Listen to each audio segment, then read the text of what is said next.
ꯃꯌꯥꯝꯕꯨ ꯏꯀꯣꯛꯅꯨꯅ ꯈꯨꯔꯨꯝꯖꯔꯤ ꯃꯌꯥꯝꯗ ꯋꯥꯔꯤꯁꯤ ꯍꯧꯗ꯭ꯔꯤꯉꯩꯗ ꯀꯔꯤꯒꯨꯝꯕ ꯋꯥꯐꯝ ꯑꯃꯇ ꯊꯝꯖꯒꯦ ꯃꯗꯨꯗꯤ ꯂꯛꯀꯤ ꯗ꯭ꯔꯣ ꯂꯤꯁꯀꯤ ꯑꯍꯨꯝꯁꯨꯕ ꯑꯣꯏꯅ ꯍꯌꯦꯡ ꯁꯟꯗꯦꯒꯤ ꯑꯌꯨꯛ ꯄꯨꯡ 10 ꯇꯥꯕ ꯃꯇꯝꯗ ꯂꯥꯏꯚ ꯊꯥꯗꯨꯅ ꯋꯥꯠꯍꯧꯕꯁꯤꯡ ꯂꯤꯁ ꯂꯥꯎꯊꯣꯛꯆꯒꯅꯤ ꯃꯌꯥꯝ ꯂꯥꯏꯚ ꯌꯦꯡꯕꯤꯅꯕ ꯈꯪꯍꯟꯖꯔꯤ ꯏꯁꯥꯒꯤ ꯁꯦꯔꯤꯌꯦꯜ ꯅꯝꯕꯔ ꯁꯨꯡꯁꯣꯏ ꯁꯣꯏꯗꯅ ꯈꯪꯖꯤꯟꯕꯤꯌꯨ ꯑꯗꯨꯒ ꯑꯃꯅ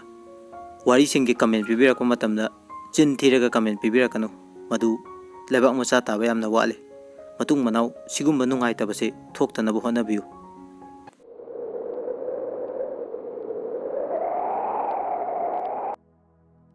ꯂꯩꯁꯅꯥ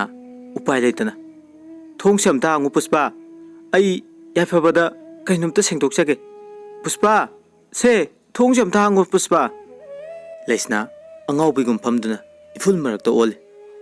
याफब खोइसु पुष्पा की ममाना कौसिनदुना इमुंगदा फमले याफब माइथोंगदा मोमो नोक्सरबसु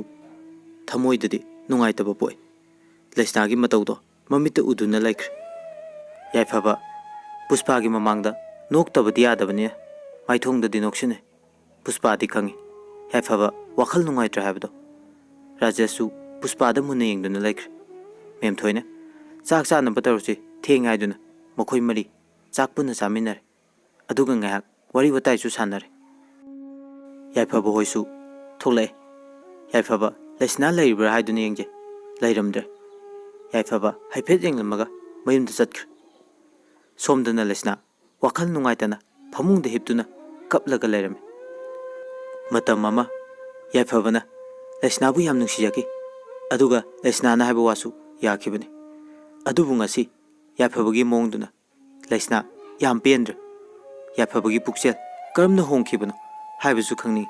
अदुबु लेसनागी वा याफबना ताद्रबनिना कनादा हाइरुनी उपाय लेते मथनता चाकना कप्पना तना मतमदी सुम हौकी पुष्पा गा राजेश कदी पावदुम फाउनरे पुष्पाना राजेश तगी पैसा यामना लखथोपे माबु पामजरे हाइदुना हाइरि मखै यारनी हाइदुना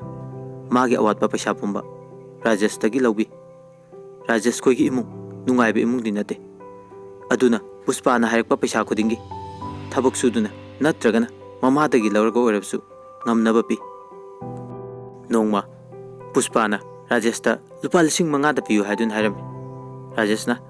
ai thaba khara chatkige aduga pige haujiki di laite haire puspana saurga haire yare nang oiroidaba nupani aina paisa khara haibagi aibu yamama laitana lawganu yare nang wa sarga puspa phone do thamkhre rajesh phone adum tawre adubu puspana phone ado sungpai pairaktra rajeshna saukre khangbadagi message oina thare nangi paisa do hayeng pirege soidana asumna message to thare puspa ngasai ki rajeshna phone tawbo do paidabani rajeshna paisa pirege haibuda message to hal hoine adubaina ngasai na hairadi ai saukidro hayeng pung 13 dai da law paisa do piba rajeshu hoi haidun message to hal somdana rajesh mathai hamna sare mama dagi lawgodabsu mama na insang khara khara yolaga mokoi ki imung do pubanina haiba ngamdre yaifabada hangadoksu ikairame rajesh upai leitreduna magi phone ado yonthokle lupa 3,000 da puspa da pinaba 5,000 khaklaga arembaduna phone keypad macha ma lei aduga yaifabada phone tawre yaifaba ngayak lerga puspa khoidam ta chaminaruse yaifabana hare ba aidi changlaro nang aigi gari se purgoina chalo hare rajeshna hoi nang sangdrabanina kamdawni ithanda chatpa tare dana yaifabana hare bai nang saunu ko exam naksilakpagi tawbani rajeshna khome hoi laik phajana paw laik thamba phangdaba ingonda phangliba awabasidi bai nangonda di phanganingde yaifabana khome bai nang adumai hainu laknaba tawro puspa na ngaiga leramladi amuk saubirani yaifabadi karisu khangde puspa na tawriba mongse rajesh na ju nongmata haidabanina rajesh yam thuna puspa horamda lai aduga puspa da phone tawre puspa bu kauthoi puspa na aikoi thonga lomdo ina lau haire rajeshu puspa gi manakta lai rajesh na lakodo leisna su urame ngahan yaifabaga lakminerba nupa duni khangi lesna pukhri mapal da nupa do lakpa ngairge na khale haibadi Pushpa लेबदुदा Lesana तंदना Rajesh Pushpa की मनाक्ते you're अदुगो पुष्पादा पैसादो पीरे पुष्पाना अदुनिदना अइना हाइबा यारदी से नुसीरे अदो अइ थबक अथुबा मा लेरे अदुना चटलोबना कोना मुक उनरसे राजेशु होय चटलगे होरेन phone तौरुको पुष्पाना होयबा चटलो हाइबने राजेशु चटलगे हाइदुना गाड़ीदो थौबा हौरे लेसना ngसाइदगी राजेशबु लाकपा ngairमने राजेश लाकपा उबदा लेसना चेंथोरे अदुगा राजेशबु अमता ngaibiko हाइदुना खामले राजेशु तुंग मांग येंदुना कना कना लाक्सनु माना हाइजिबु अइंगोंदा हाइदुना येंगी लेसनाना नंगने अइना ngaइखोना हाइसे वा हमता हाइगे राजेशना करी हाइगदबनो लेसनाना हाइरे नंगबु नहान पुष्पा खोइदा याफबगा चंगखिबदो नत्रो राजेशना माने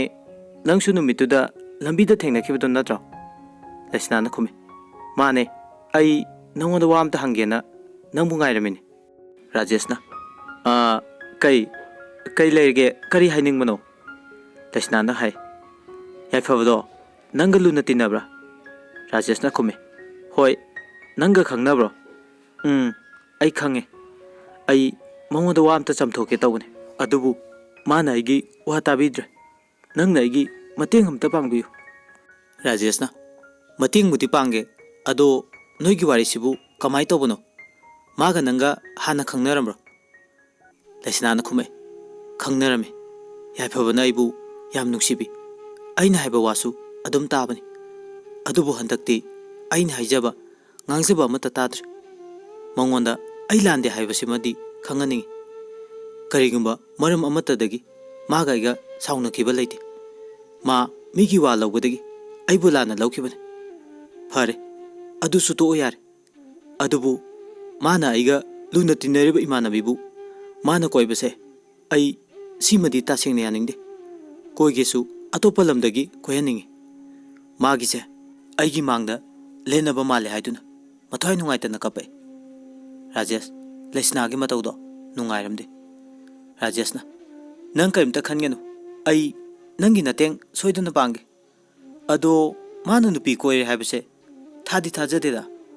नोंमुता नुपीगी वा सानबा उदे नुपी अंगांगी वारसु सादे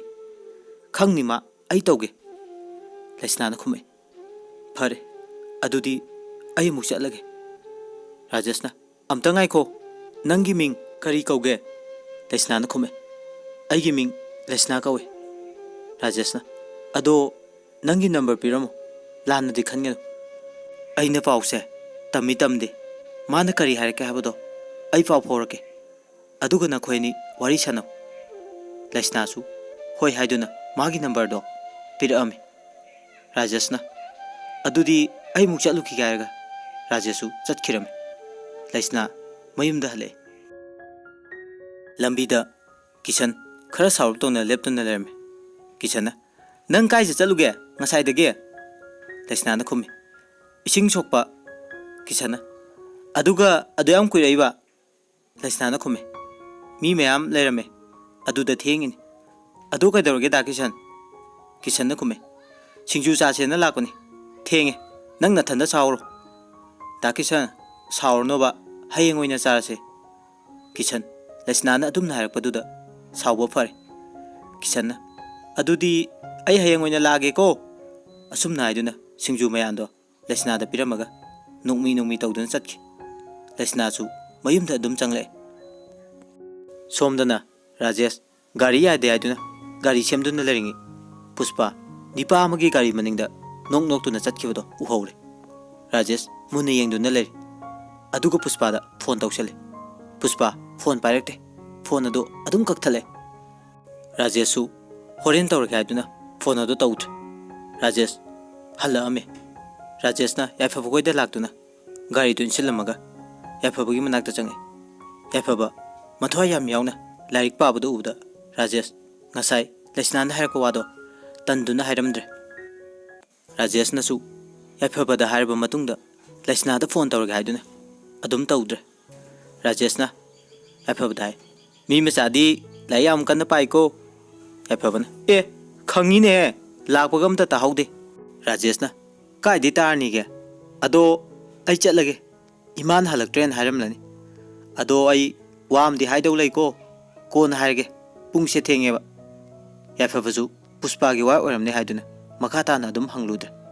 मागी लाइक पाफम थोकवा पादुना अदुम लैख्रे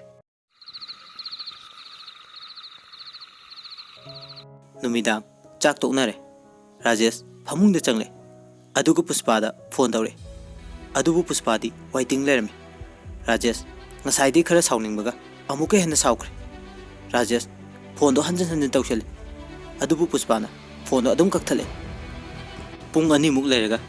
पुष्पा राजेश तो फोन तौरे राजेश साउरगाय ngसाइदगी वारी सानरी तो कनानो पुष्पाना इमानबिने लुहोंगदोरे अदुना चाक सानजेना हाइनबा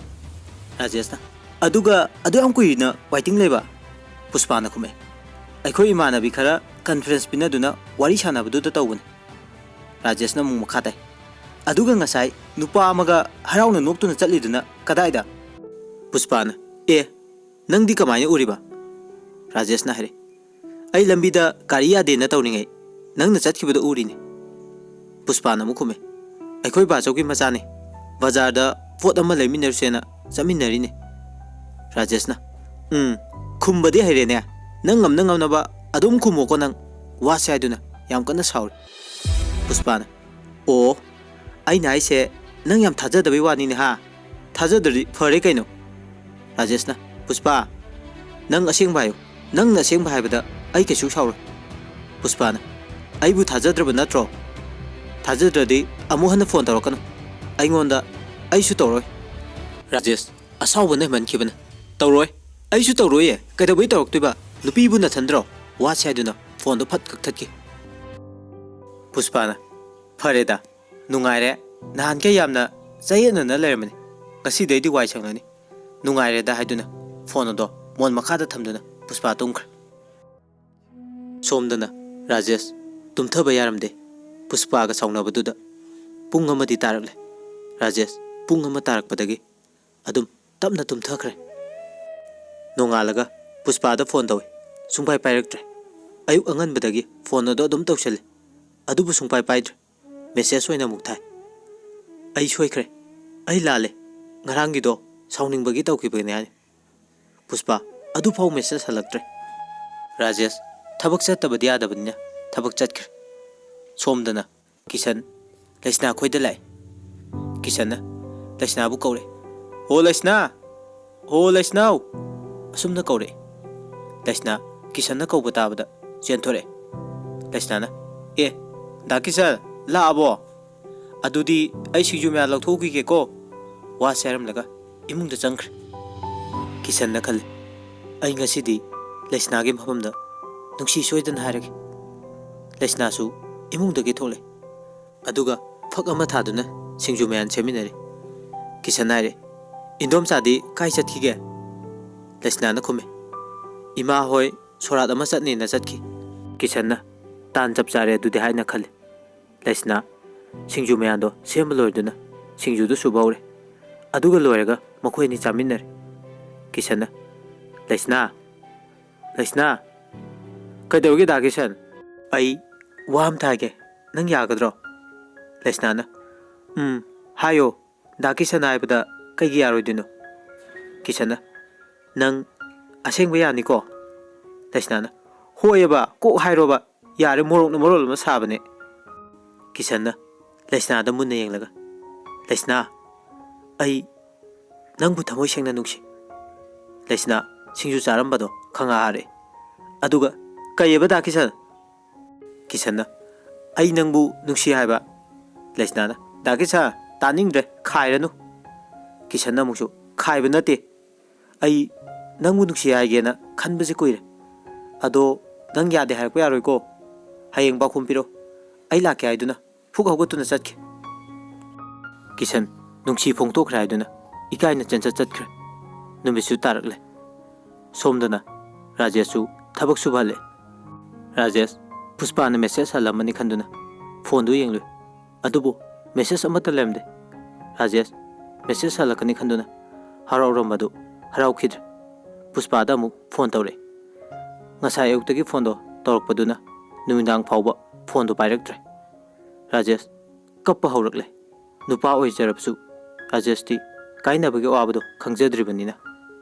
पुष्पागा खितंग साउनबदा राजेश यामना कपे पुष्पागी वाइदो अदुम निंगसिंगदुना लेख्रे राजेशना नुपीगी थमोइसे अंगकपनिको अइना नफमदा थमलिबा थाजबसिंग अदुगा नंगा तोक्थोरैसिगा ओंथोकना सानखिद्रे पुष्पा अइना नंगबु असुकी मतिंग नुसिजे हाइदुना नंगना इंगोंदा तौरिबसे करिनो नंगबु थमोइ पांद्रबो नंग नोंगमदि सोइदना अइना वारिबसे असुमाइना नंगसु वाबो ओयुको अदुगा अइना नंगीदमक कयामुक वाबगे हाइबदो नंगसु खंगुको अइना नंगबुदि थमोइ सेंगना नुसिजबनी थाजररो अइ नुपी अमता नुपी अमखक कोइबदगी अइ पेल सकलोन पुबी हाइबी हिंचाबिने नंगदि असुमना हायरगा राजेश थमोइ सोंगना कपले